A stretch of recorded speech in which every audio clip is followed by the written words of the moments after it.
Welcome to voice of news. సాంకేతికత పెరిగాక ఏ చిన్న సమాచారం కావాలన్నా అందరం గూగుల్ వంటి సెర్చ్ ఇంజిన్‌లను ఆశ్రయించడం సాధారణమైపోయింది. అయితే మనకున్న ఈ యొక్క అలవాటే ఇప్పుడు సైబర్ నేరగాళ్లకు ఆయుధంగా మారింది. సెర్చ్ ఫలితాల్లో అగ్రస్థానంలో కనిపించినంత మాత్రాన అది అసలేనా లేదా సురక్షితమైన వెబ్‌సైట్ అని గుడ్డిగా నమ్మితే నిలువున మోసపోయే ప్రమాదం ఉందని Hyderabad police commissioner VC Sajjanar హెచ్చరించారు. ఆన్‌లైన్ మోసాల పట్ల ప్రజలు అత్యంత జాగ్రత్తతో వ్యవహరించాలని ఆయన సూచించారు. మోసగాళ్ల కొత్త ఎత్తుగడ ఇదే. సైబర్ మోసగాళ్లు ఇప్పుడు సెర్చ్ ఇంజిన్ ఆప్టిమైజేషన్ అనే అధునాతన టెక్నిక్‌ను పెయిడ్ ప్రకటనలు వాడుకుంటున్నారు.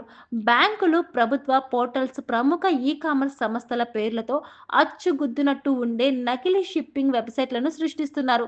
వినియోగదారులు కస్టమర్ కేర్ నంబర్ల కోసం లేదా ప్రభుత్వ పథకాలు లేదా ఇతర సేవల కోసం వెతికేటప్పుడు ఈ నకిలీ సైట్లు సెర్చ్ ఫలితాల్లో టాప్‌లో కనిపించేలా చేస్తున్నారు. వీటిపై స్పాన్సర్డ్ లేదా యాడ్ అని చిన్న అక్షరాలతో ఉంటుంది. వాటిని గమనించకుండా నిజమైన వెబ్‌సైట్ అని భ్రమపడి క్లిక్ చేయగానే మోసం మొదలవుతుంది.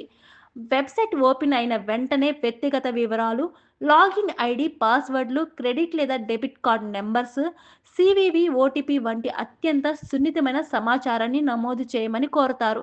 ఆ వివరాలు వారికి చిక్కగానే క్షణాల్లో మీ బ్యాంక్‌లో ఖాతాను ఖాళీ చేస్తారు.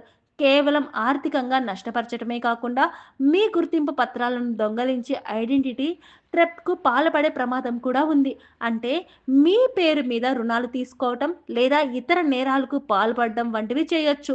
ఈ తరహాలో మోసాల బారిన పడకుండా ఉండేందుకు పోలీసులు కొన్ని కీలక సూచనలు జారీ చేశారు. ఏదైనా వెబ్‌సైట్‌ను సందర్శించే ముందు దాని చిరునామాను క్షుణ్ణంగా పరిశీలించాలి. అసలు వెబ్‌సైట్ స్పెల్లింగ్‌కు, నకిలీ వెబ్‌సైట్ స్పెల్లింగ్‌కు చిన్న తేడాలు ఉంటాయి. వీలైనంత వరకు సెర్చ్ ఇంజిన్‌లో వెతకటం కన్నా మీకు తెలిసిన అధికారిక వెబ్‌సైట్ చిరునామాను నేరుగా బ్రౌజర్ అడ్రస్ బార్‌లో టైప్ చేసి ఓపెన్ చేయడమే సురక్షితం. సెర్చ్ ఫలితాల్లో స్పాన్సర్ లేదా యాడ్ అని కనిపించే లింక్‌పై క్లిక్ చేసేటప్పుడు రెట్టింపు జాగ్రత్త అవసరం. ఒకవేళ మీరు సైబర్ మోసానికి గురైనట్లు అనుమానం వస్తే ఏమాత్రం ఆలస్యం చేయకుండా జాతీయ సైబర్ క్రైమ్ హెల్ప్‌లైన్ నంబర్ 1930కి కాల్ చేయాలి లేదా cybercrime.gov.in పోర్టల్‌లో ఫిర్యాదు చేయాలి. ఆన్‌లైన్ ప్రపంచంలో మన అప్రమత్తతే మనకు రక్షణ కవచము పోలీసులు స్పష్టం చేస్తున్నారు.